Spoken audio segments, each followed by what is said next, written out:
Washington has a legendary rivalry with the Dallas Cowboys. Now, usually, a rivalry entails equals. In this case, not so much. And that's with the Cowboys being the Cowboys for the last 20 years.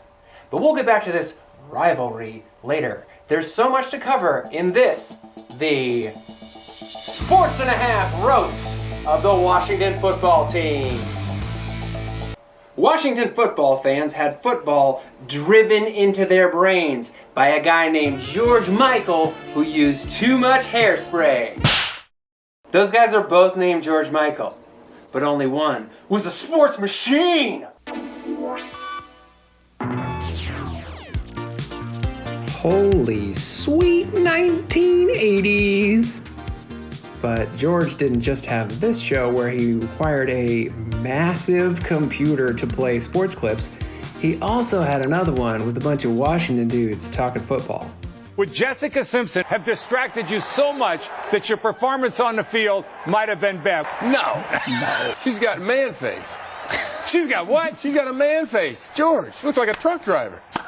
Give her a flat top and a mustache, a pair of engineer boots, and a black leather jacket, man, you'd be scared of her. Cringe. Idiot. That was only 15 years ago. But I digress. On to the Red Dactyls. What a legendary franchise. They have 3 Super Bowls. Did you know the Cowboys had that many in the 90s? Oh! By the way, this is a YouTube exclusive. Tubes Clues. So make sure you like and subscribe. Tubes Clues. Like and sub. You think I'm gonna take it easy on the last team to integrate? Fun fact, Washington was the last team to integrate. Yeah, you heard that right. Washington had the last owner to try to keep black players off the team, which is like really bad strategy. I mean, if you were gonna have a segregated team, you probably wanted to be like no white players.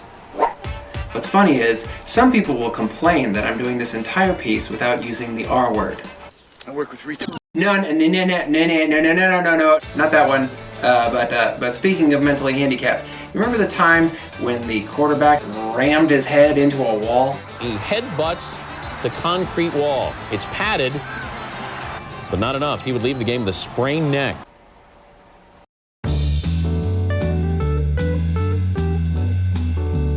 You know, when they do those surveys of lingering head trauma after years of football, I wonder if they include self-inflicted injuries.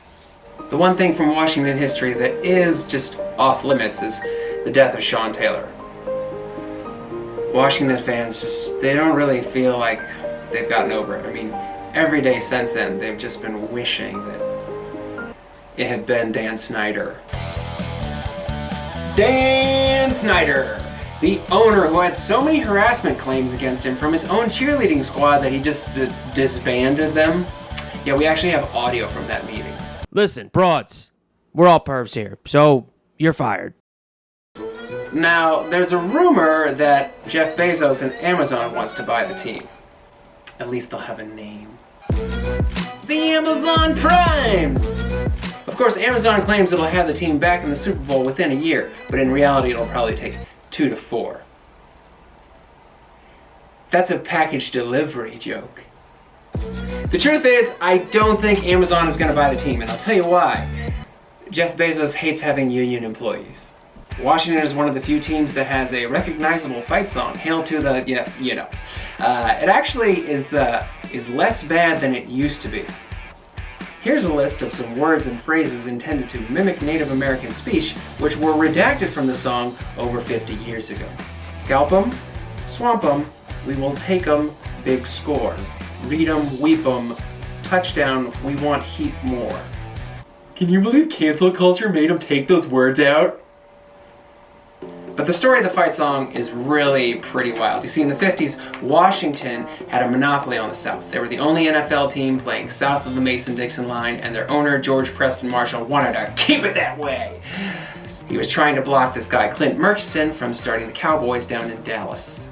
Unfortunately, Marshall, Washington owner, pissed off Barney Brisket, Washington bandleader, who also happened to have written the fight song, had the rights to the fight song and sold the rights to the fight song to Clint Murchison, who then showed up right before the expansion meetings and was like, "Yo, Marshall, I own the rights to your fight song. You can't even play your own song at your own game."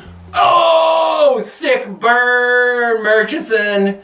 Anyway, he sold the rights back to Marshall and got approval for his team in Dallas. Wow. The Cowboys stole something from the Native Americans and only returned it after taking over all of their land rights. Where have I heard that story before? Join us next time for part 2 of the roast of the Washington football team, where we gotta discuss, of course, Washington's greatest moment in history. The time their Native American quarterback broke records in the big game. No. The time their African American quarterback broke records in the big game. No.